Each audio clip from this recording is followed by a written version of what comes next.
Okay guys, in this video I'm gonna show you how to become an HTML and CSS wizard.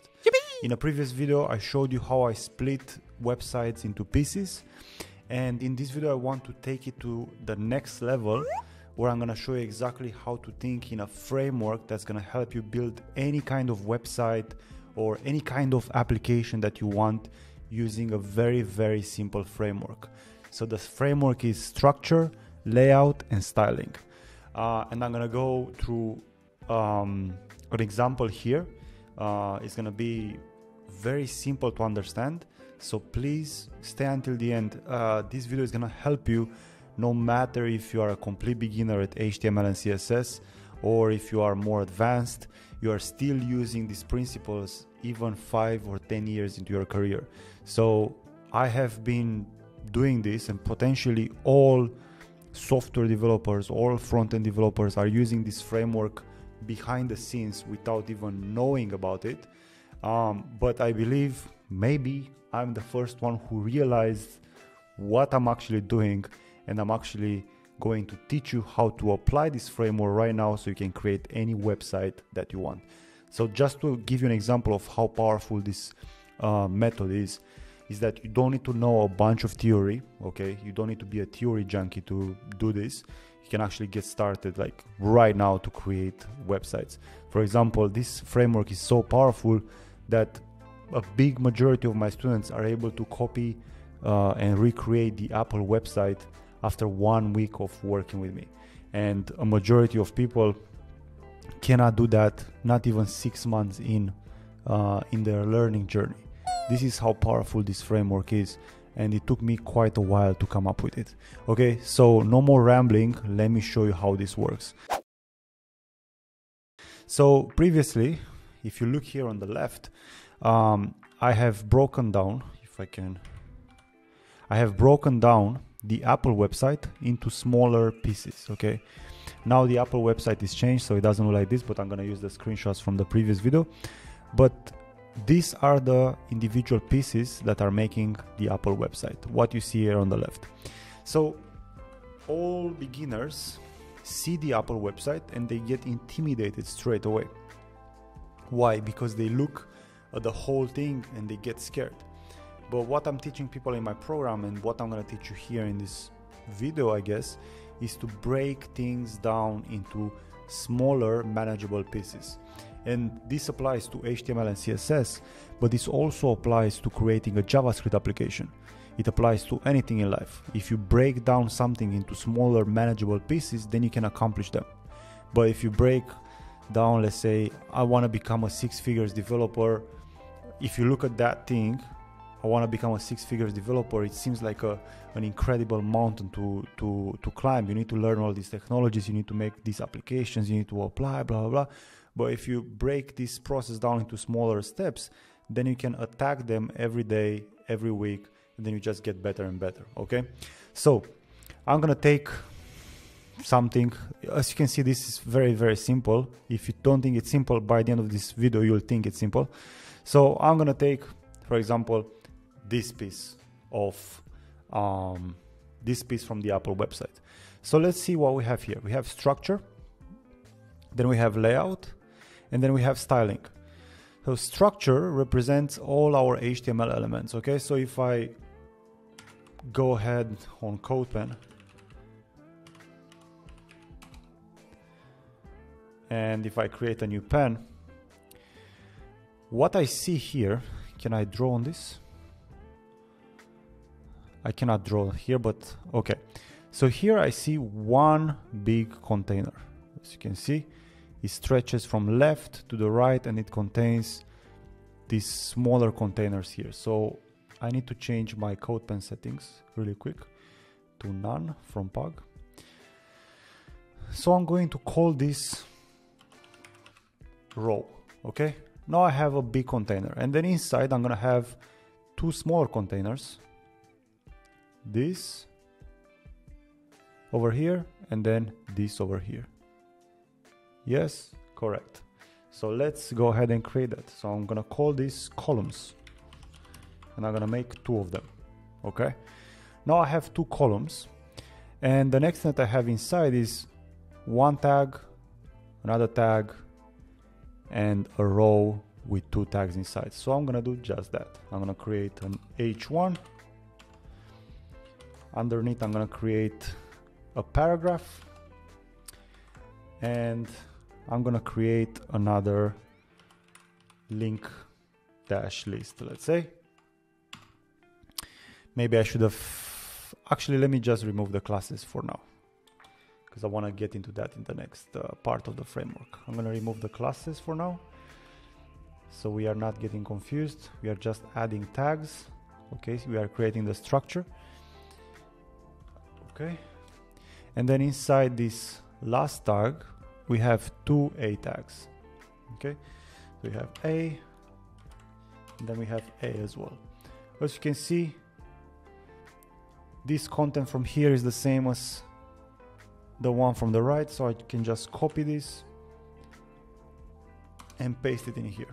Now let me just format my HTML really quick, and that's it. Now let's put in some text so we can see what we are working with. So I have AirPods Pro, then I have rebuild from the sound up, rebuild from the sound up, then we have learn more and buy,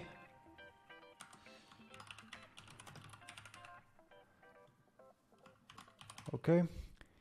Maybe instead of buy we can put something else. Apply for a free consultation call with me. Quick plug in there. Now let's put in the text for the other thing as well. This is actually an image, but I'm just gonna type in watch and whatnot. It's gonna make it easier for me. Healthy leap ahead. Okay, then we have learn more and buy. Okay, this is our structure. Nothing crazy, but this is the most important thing. Starting with the structure, because now if we have the structure, then we can set up our layout. Okay, we can set up our layout using Flexbox and giving our elements meaningful names using classes. Okay, so let's have a look over here. We have all our HTML elements, and now we need to give descriptive class names to our HTML elements. So this is gonna be, first wrapper is gonna be, let's call it wrapper, and then I'm gonna have 2 columns. The reason why I want to give classes to my HTML element is because I want to be able to identify them first and then style them second. So I have 2 columns, and then I'm gonna have class header,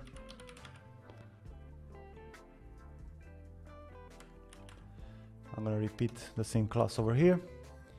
Then I'm gonna have class description. I have to repeat the same thing over here. And then I have class, let's say link dash row. Boom, copy the same thing over here. And then I have class,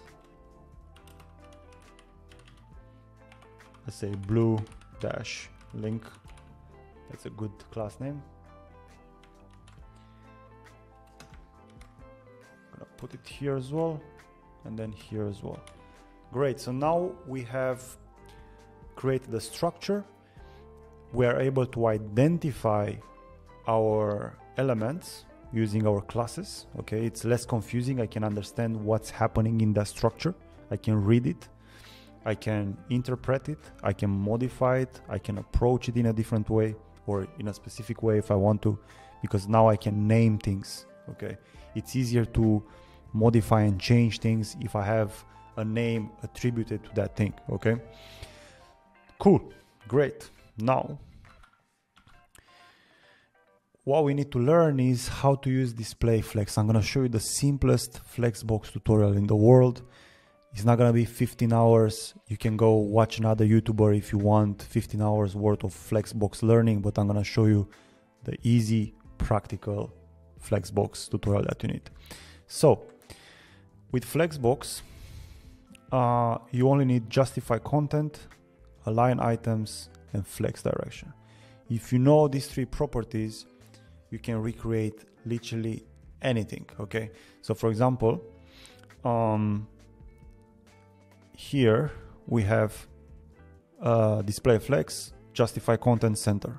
Same here and same here. Let's have another look. Here's the same thing. Here we have justify content, center. Here we have just display flex. Here we have display flex as well, but we have two different columns. Okay, one that has a bunch of items inside and one that has just one. It's very difficult to give you like specific feedback, you know, and show you all the possible combinations in this video, because you're not my client, but you need to do your own research a little bit, and you just have to trust me that these properties are the only things that you need. Honestly, I've been a developer for like 5-6 years, and 95% of my layouts have been created just with this. Okay, if you go ahead after this video and you learn more about this, I might make a separate video at some point talking about this stuff, but you'll see like pretty much everything is just this. This is the rule, and there are other things that are the exception from this rule. Okay, so okay, now let's set up our Flexbox. First, I have this wrapper, yeah? So I'm going to say wrapper display flex. Essentially, Flexbox allows me in the most simplistic form to set things from left to right. Okay, by default everything is on top of each other because we have display block, but with Flexbox we can align things left to right, we can center things, we can space things around and whatnot, and this is what we are going to use Flexbox for. Now that we have Flexbox set up, let's see, we have the header. I initially said we can use Flexbox for that, but we can also use align, let's say column, no, header text align center. Okay, then we have description,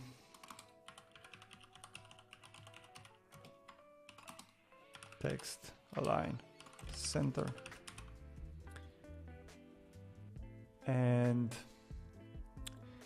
now we have this link row which should center our text. So we can say link dash row display flex and justify content center.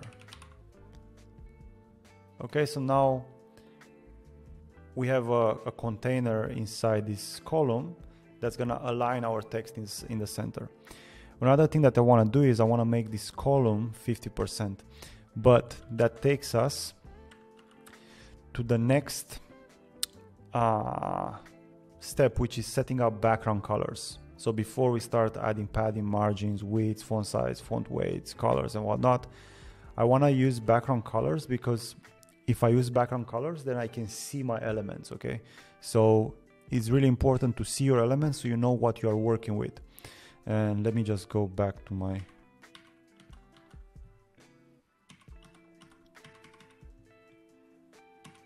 go up. Was it this? Yeah, I want to see my elements, right? So I'm gonna say here wrapper, no, background red. My header is gonna be background blue. Description is gonna be background green. and my link row is gonna be background pink. Okay, so we have all this stuff. It's set up for us. It's looking extremely ugly, but it's gonna help us see our elements, and then we'll be able to place them properly. Okay, so the next thing after this is to set up our paddings, margins, font size, font weights, let's say widths as well. We can say even height. By the way, I see this mistake with beginners quite a lot, is that they are setting heights on things all the time. Usually you want to let your content decide the height. In this case, I'm going to use height, but for example, a lot of beginners are coming here and they are seeing this footer, and they start setting up a height on this, on each list, and so on, and because of that they are destroying their entire layout. So as a rule of thumb, never set up layouts, never set up heights on anything. Okay, like 99% of the time you shouldn't set up heights. I think I have this document that I give to my students. It's called How to Write Sick HTML and CSS. Okay, convenient. And I actually have here this saying, right? 99% of the time you don't need to set the height of an element. The content will do it. Okay, very, very important. And by the way, take a screenshot. These are the most important CSS properties that you will be using to style your websites or web applications. Okay, so let's try to apply my theory. Let's see if I'm right. Okay, so let's go back to our design. Here I have a column. I can interpret the design and I can see the column is like 50% of the width of the element. So I'm gonna say column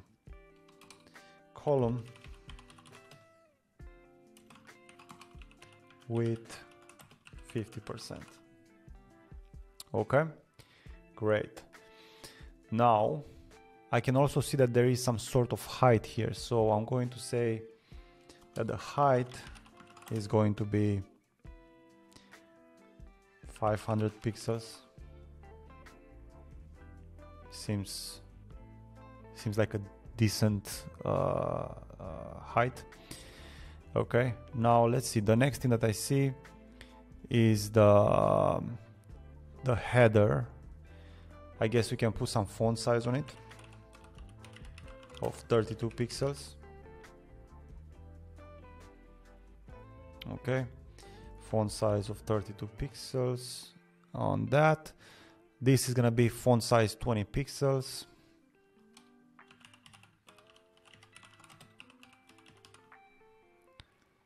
Okay, this is gonna be 16 pixels. So each blue link is gonna be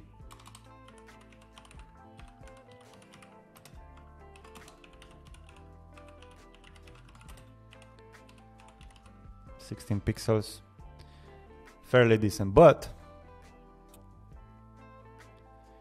how can I, if I go to the Apple website, I don't need to guess these things. Okay, I can just literally take a peek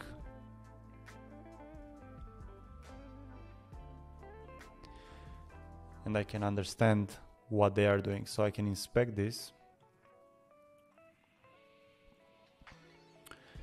I know that the font size is 48 pixels. I can actually copy this and I can put this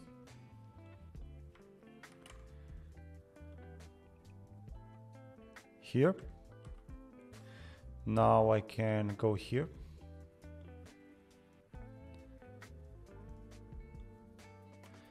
It doesn't need to be perfect. They changed the website recently, but I can trust that what they're doing right now is gonna be the same pretty much all the time, you know. So that's that. And now let's look at the blue link. Let's inspect the blue link. So I have color, I have this color,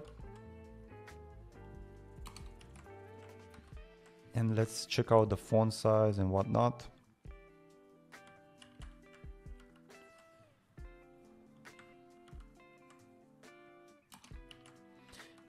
And they also have some letter spacing, inherit. Okay, this is fine. Okay, so now we've actually set up this pretty nicely, you know. Let's see, we need to change the color from black to white, so I'm gonna do that. Okay. Description as well. Great. Now, another thing that I noticed is that here I have some margins. So the default styling of HTML elements is different in any browser or in every browser, and we can remove this using a CSS reset. So in CodePen we have this option to get rid of all the default styles. Okay, so now everything looks like this, and we can try to see what these guys have here. Let's see, iPhone. Let's see if we can find some.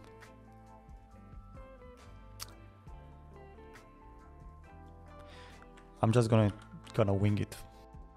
I'm gonna put some padding on this column. So I'm gonna say padding top 32 pixels. Okay, great. And now I'm gonna put some margin in between this H1 and this paragraph. So I'm gonna say something like margin bottom 8 pixels. Again, you can go ahead and copy this from the Apple website or from your Figma design or Adobe XD design, because that's what you will be working with.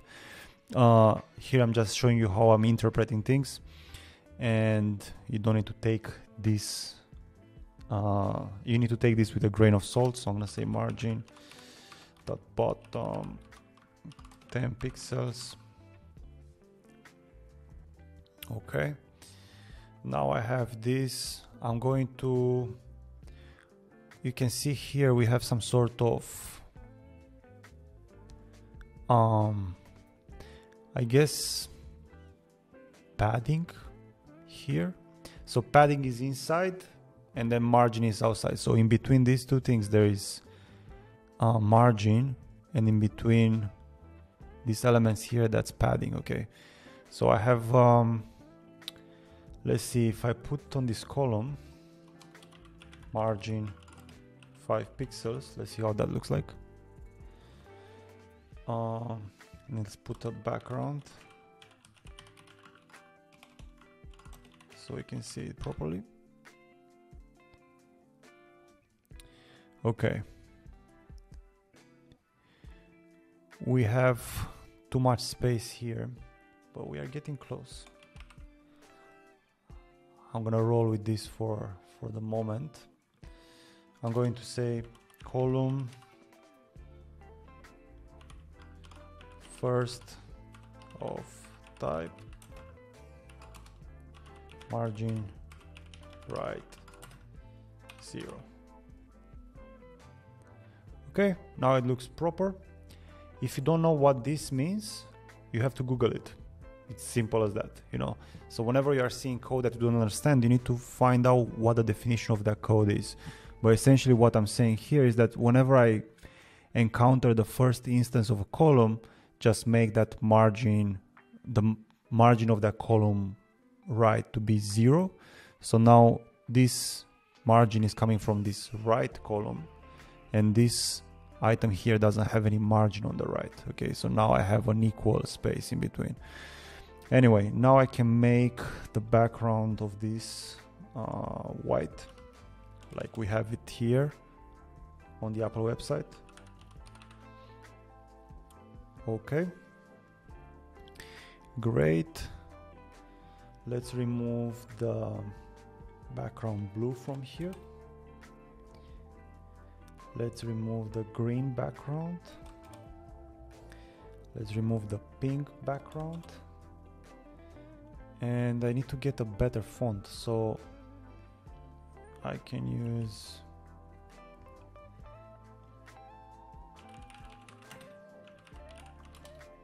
Google Fonts, if I remember how to copy these fonts. Okay, Open Sans is fine. I can take this code from here. Whoops.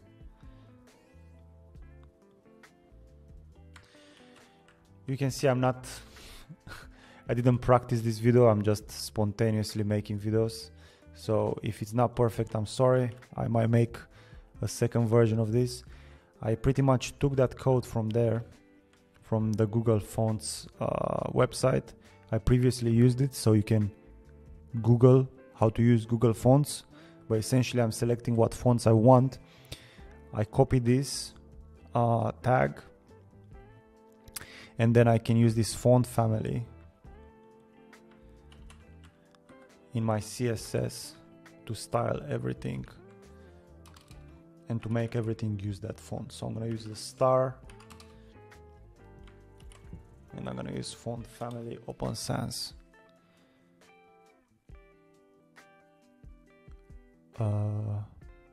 Is this working?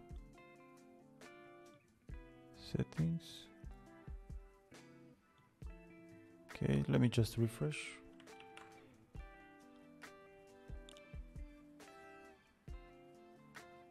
Is this correct? Font family. Let me just put it on the header.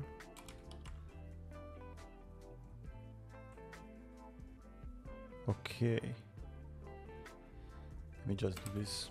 Let me use important. Okay, great. So now everything has that that style.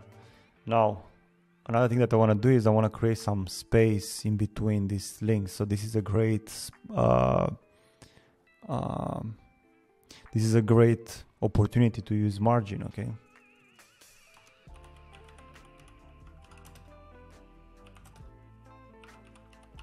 Let's say 0.4 pixels. Again, I could go ahead and look up and see what these guys from Apple would do. Maybe I would use 8 pixels, but I just want to freestyle. And I want to say text decoration none, so I can get rid of this ugly line that appears there. And that's pretty much it. This is the layout. Now I would have to use some sort of image to put it on the background of this thing, so I'm just gonna do that. So if I wanna do something like that, let me just view. Okay, if I wanna use a background, if I wanna use an image as a background, I always use this website called full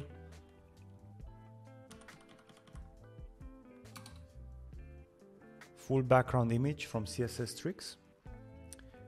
I literally copy this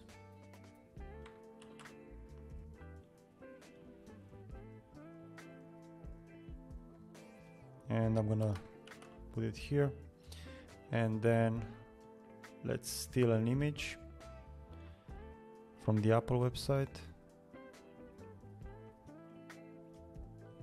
This is the good image.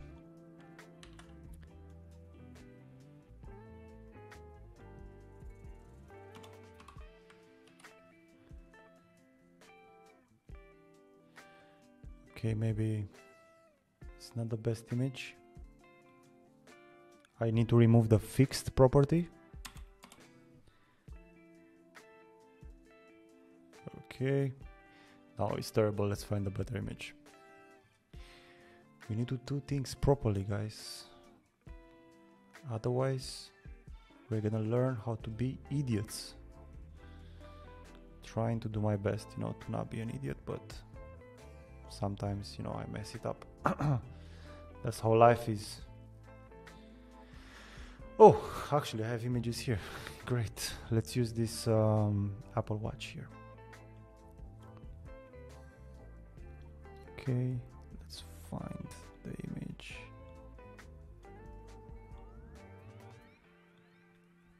Great. This is a squarish image, so it should work with this.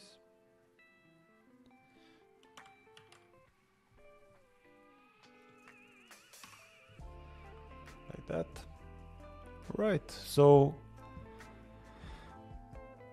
again, this is not a tutorial necessarily, but it's a framework. You know, I wanted to show you like how I'm using the structure to get all the elements on the page. Then I used Flexbox to create the layout, and then I'm using styling to make things look pretty. So in the next video, I'm gonna show you how to use Flexbox properly. I know maybe I couldn't do it in this video, but the next video is gonna show you exactly how to approach that, how to create reusable styles using Flexbox. But what is my challenge for you if you are watching this video till now is to actually give a shot to copying your website. I'm telling you, and you have to believe me, I work with many people and I have created this formula that you can apply right now to create any website you want. So if you say, okay, I wanna start freelancing, yeah. If you manage to clone like 5 websites, it should take you maybe a month if you really wanna do it. If you manage to clone 5 websites, you put them on your freelancer portfolio on Upwork or Fiverr and whatnot, you could actually charge money to create websites. And if you make them like properly, people will actually pay you a lot of money and they will refer you and whatnot, and you'll start to actually make an income coding. If it sounds like crazy and impossible, it is impossible. But if it sounds like something that's possible, then it's gonna be 100% possible for you, okay?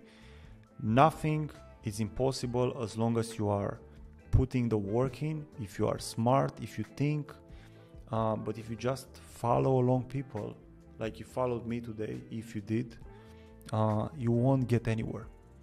No matter what kind of Tony Robbins tapes you're listening to, and whatever your favorite coding influencer is telling you, you'll never get anywhere if you do not think. And this is the most important step if you want to become successful. I'm giving you frameworks, I'm giving you like the secrets that I'm using inside my coaching program, and there are many other things that I know, but the essential frameworks, especially for example for creating an HTML and CSS website, it's exactly this. So if you take a screenshot of this, you'll be absolutely killing it, okay? So structure, layout, and styling. Structure, layout, styling, super important. Keep this in mind as you are trying to build anything. If you are just doing free code camp and Codecademy and Udemy and whatever, if you're just following along and building dummy websites without you actually thinking, you won't get anywhere. Trust me, because I've been there myself for maybe 6 months or so. I was stuck because I was just watching people do things instead of me doing those things, okay? But yeah, anyway, this is your video, okay? I hope you liked it, and if you want more content like this, let me know in the comment section. If you like this video, like it. If you're not subscribed, subscribe. I'm gonna make more videos like this. If you have suggestions, let me know in the comments. And if you want to become a client of mine, become a student and get proper mentorship so you can actually get the skills to get a job fast, then apply for a free consultation call. The website is in the description of this video. And this is for someone that wants to make at least 80 grand a year starting, okay? Someone that wants to work remotely. If that's you, I can help you 100% with that. You can check out all my testimonials and whatnot. I also have a 6 months money back guarantee. So if you're not satisfied with my coaching, then I'm gonna give you all your money back. No questions asked. You only have to do what I'm telling you to do, and you have to actually listen to me and pay attention to my instructions because they work. Anyway, I'll see you in the next one. Peace.